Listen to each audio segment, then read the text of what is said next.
Hey guys, Boris here. Welcome to the Demented Robot Games YouTube channel. And today, as always, I'm here to show you a game. Today we're taking a look at a deck builder called Shards of Infinity. This is a quite quick, fast-paced, aggressive, back and forth kind of deck builder. It's supposed to be really fast and to flow really quickly between players. I'm not going to explain what deck building is. If you guys are new to the hobby, if you don't know what deck building is and what deck building games are, you should look somewhere else and then return to this video, because I don't want to make this video too long by teaching you what deck building is. Okay, so fast, quick, aggressive, competitive Ascension style deck builder in my hand. It comes in a pretty handy box, not exactly pocket size, but pretty cool and pretty portable. Now, this is a futuristic game, which I think is quite obvious according to the artwork on the cover of the box. I'm going to just tell you the story really quickly because it's a generic story, so I'm just going to be as quick about it as I can. This happens in the future. There's this super advanced futuristic human civilization that develops this machine called Infinity Machine, which has the ability to warp reality. Some people use this, the power of this machine to enslave humanity. And of course, after some time, there's an uprising, a rebellion, there's a war. And in the process of the war, the machine is destroyed, it explodes, and there are now shards of this machine scattered around the world. The world is almost destroyed in this war, and out of the ashes of the previous civilization, 4 factions arise. These are not humans anymore, I guess a new breed, some kind of mutants, or call them whatever you want. They come in 4 different factions and they fight for supremacy. Each faction is led by a champion who owns 1 shard of infinity, which is a powerful object in itself. But each champion wants to beat all the remaining factions and all the remaining champions thereof to gather all shards of infinity in one place and gain immense power. So this is a power struggle, essentially, okay? But it doesn't really matter because it functions as a really good excuse to play a cool deck builder. In this game, you will have your starting deck of cards, which is pretty weak, and of course, you will build it to build a strategically better deck than your opponent. If you succeed in doing that, you will be the last man standing, and that's how you win this game. So all of this sounds pretty generic, and this description fits almost any other deck builder out there. But believe me when I tell you that this baby has some really cool original concepts that make it feel and play differently than many other deck builders. We will see what that is in the following section of the video, where I will show you how the game works and what you can expect from it, and then finally at the end of the video I will share some of my final thoughts. So let's see how this game works. Let's do this.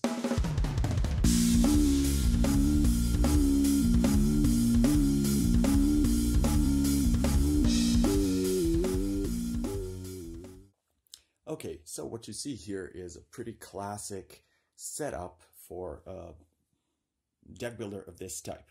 You have your main deck here, which is of course shuffled. You have your 6 cards here, which are on display. So these are basically the 6 cards, and there should always be 6 that you can purchase, okay? So the whole system of the game, if you don't know much about deck building, is that you have your starting deck of cards. In this particular case, you have 10 of them.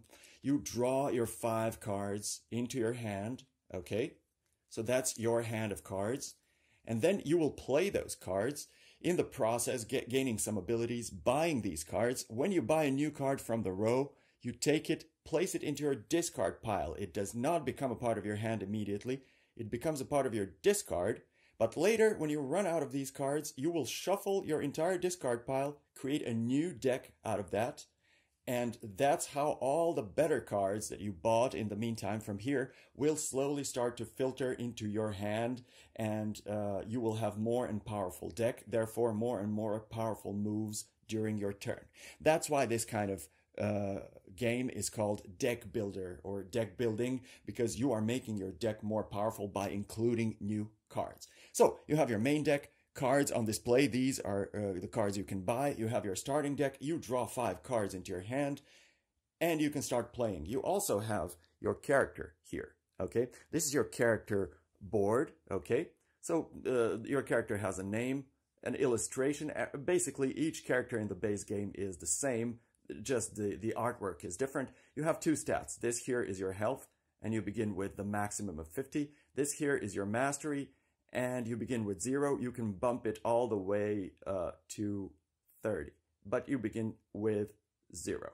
This is a really nice addition to the game because keeping track of your health and mastery with these counters is really, really nice.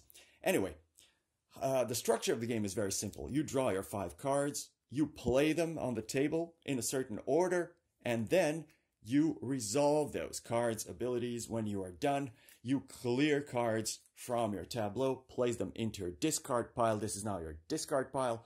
And then you draw next 5 cards and let your opponent play.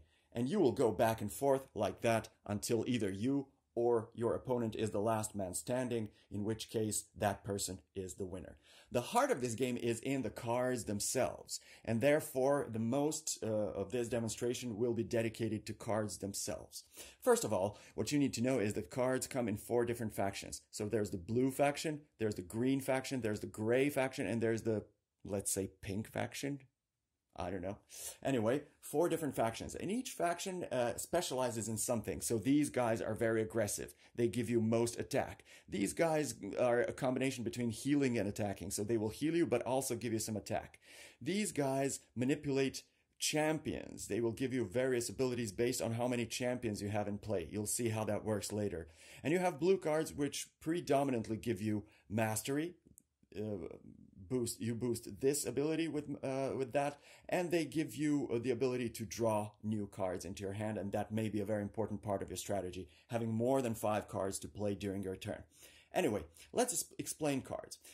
First, the card is going to have its cost. So this number here in the upper right corner of the card is how much that card costs to be purchased from the table. So this particular card will cost you 5 gems to purchase that card and place it here into your discard pile. Now, gems in this game are currency. So your starting deck consists of mostly these cards. This only gives you 1 gem, and that's pretty much it. But over the course of the game, you will gain more cards from here that will give you additional gems, such as this card, for example, which tells you gain 3 gems, right? So when you play this card, you will have additional 3 gems to buy even more expensive cards from the table. So the card has a name. It has a cost here in the upper right corner, and below it has an illustration, of course, and then below it has its abilities here. So when there's several abilities, you first resolve the upper ability, and then you work your way down the card. Now, first come the icons, okay? So there's going to be several things. First of all, you will have damage. These red icons give you damage. So this card tells you gain 2 attack. So basically that means you will gain 2 damage. You can gain more if you fulfill some conditions here. Cards can heal you. So this green icon here tells you to gain 3 health. That's how you heal your character from damage that your character has suffered. Some cards give you crystals, such as this one. I have already shown you that. That's additional money for you. Some cards will give you mastery. This yellow icon means mastery. When you play this card, it will give you 1 mastery, and you will keep track of that by boosting your mastery up to 1. So that's basically how the whole thing works. So each card has an icon first, and then potentially it can have some additional text below that. Many cards have combo abilities. For example, this card tells you Unify. Unify is the name of the combine ability. This means that if you have played before this card, or if you show from your hand another card belonging to this faction, you can then trigger this lower ability that comes after the word Unify. Okay, but only if you've played at least 1 other card of the same faction. That's how cards of the same faction work together and create these really cool, powerful combined abilities. But there's other combo abilities as well. For example, some cards have Dominion combo abilities. When the card says Dominion, it means that it gives you this ability if you have played all 4 factions as a part of the same hand. So if you've played 4 cards of all 4 different factions, then this Dominion becomes active. So that's another kind of combined ability in this game. Okay, so some cards, and that's very important, will become more powerful the more mastery you have. That's why mastery, this yellow ability here, this ability, that's why mastery is so important. Because, for example, this card allows me, if I reach or exceed 10 mastery, I can then use this ability. So in addition to giving me 1 mastery, if I have more than 10 mastery on my character, in addition to this, I will also draw a new card. So your cards are becoming more powerful over time thanks to this mastery here. So that's a whole other layer of your strategy in this game, mastery. Okay, some cards have defense. For example, this shield here with a number in it defends you. So when your opponent declares an attack against you, all you have to do is show them this card from your hand to show that you defend 8 points of damage. That's how many damage from their attack you are basically subtracting. So this card shields you, shields your character directly. And there's also very important kind of card in this game, which are mercenaries. Mercenaries, you will see the word mercenary here. I don't know if the camera records this, mercenary. And they are encircled in these red lines, as you can see. These cards are very important because you can purchase these cards normally as you would purchase any other card. You pay the cost in the upper right corner, and then you take that card into your discard pile. But mercenaries are special in a way in which you can fast play them. You can choose to pay 2 crystals and play that card immediately. You don't have to wait until it filters into your hand through your discard pile. You play that card immediately. In which case, it does not become a part of your deck. At the end of your turn, it just goes to the bottom of this center pile of cards. This is very, very powerful because these guys take effect immediately if you choose to play them immediately. They also create combos in combination with the rest of your cards in your hand. So they facilitate the creation of these combined abilities, and that's also very important because you don't depend on the luck of the draw so much. Anyway, I forgot to tell you about one very important kind of card. It's these champions. The word champion will always be written on the card if it is a champion, and also a champion will have health. The champion is different from your other cards in the way in which it remains on the table in front of you once it is played. So you can play your remaining 5 cards, and after you resolve their abilities, you will clear them out and place them into your discard pile. Okay? But you will leave your champions on the table. You can have several of them, and each will be here and have its effect turn after turn until they are destroyed by your opponent. Okay?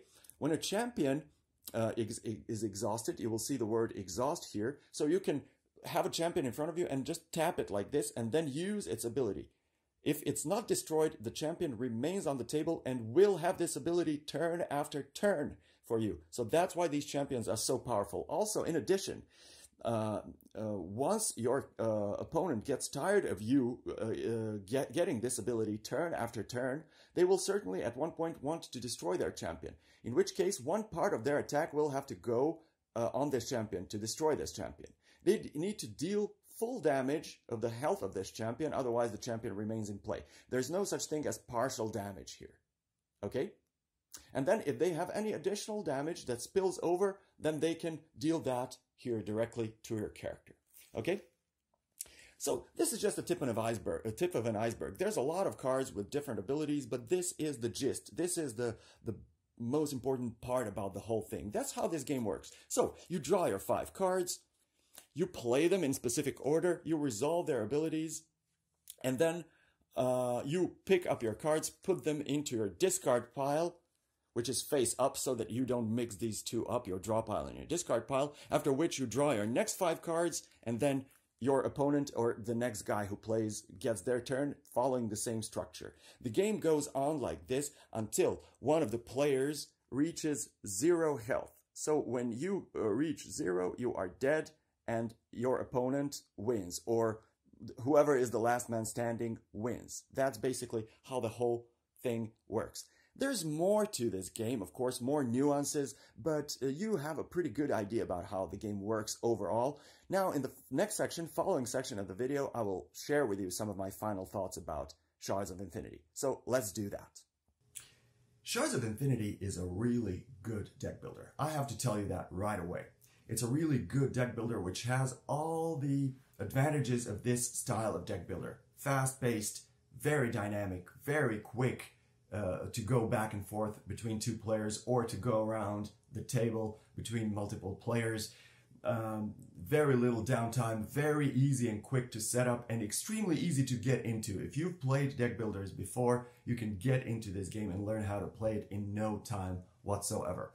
So it has all the perks of this kind of deck building games, but it has a lot more, because this game takes a tried and true platform of competitive deck building that has stood the test of time and builds additional stuff on top of that. Because as I told you in the beginning of this video, this game takes some really cool original concepts and builds them and weaves them into this style of deck building.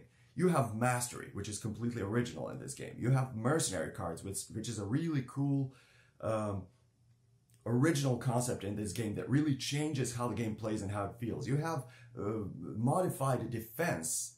You have really cool combo abilities. You have two kinds of combos, main combos and several others that belong to factions. There's these champion cards, which is not an original concept but really works well in this game. Cards feel so well balanced between each other. This game has a lot going for it, okay? First, the Mastery, which boosts the power of your already existing cards in your deck. So these cards are not static, they evolve over time and they become more powerful. How cool is that? Mercenary cards that you can play instantly from the table if you want to. You can, of course, purchase them normally, but if you want to, you can fast play them immediately, use their abilities, and additionally use them to create combos, because these mercenaries that are fast played combine with cards in your hands, creating these combos instantly. So you don't have to draw a combo in order to make it possible. You can make it work, which makes you so much more independent from the luck of the draw, which was and still is a huge problem in so many other deck building games. So that's a huge deal. These defense cards that you can play directly from, show to your opponent directly from your hand. You don't have to play them on the table previously. You just surprise your opponent with your defense. That's so cool. You have Unify combo ability. You have Dominion combo ability. The factions work great. Balance between the cards, as I said, is immensely important here, because there isn't a single card in a row that is so much more interesting and powerful than everything else. You know, all cards are so well balanced between each other. Even if your opponent snatches a card right in front of you, the remaining cards are still powerful enough to be interesting. So, and that is also very important in a game of this type. Anyway, to cut the long story short, this is a really, really good deck builder. I really love this game. For me personally, this game is a clear winner compared to Star Realms. I'm saying this because so many people are comparing these two games. For me, Shards of Infinity is clearly a better game. So if you don't own Star Realms or Shards of Infinity, this is a clear winner. Be on the lookout for this one. You should definitely try this game because it's really cool. Okay? So there you have it. I really recommend this game. I think it's a cool deck builder. You should check it out. And that's it. Thank you for watching this video. Thank you for sharing, liking, subscribing, commenting, especially for subscribing, okay? So if you haven't subscribed to the channel, what are you waiting for? Do that. Also click on that bell button, because that will notify you each time I upload something new on this channel. So that's it. In the meantime, until I see you again, play or be played, just don't stop playing, okay? Goodbye.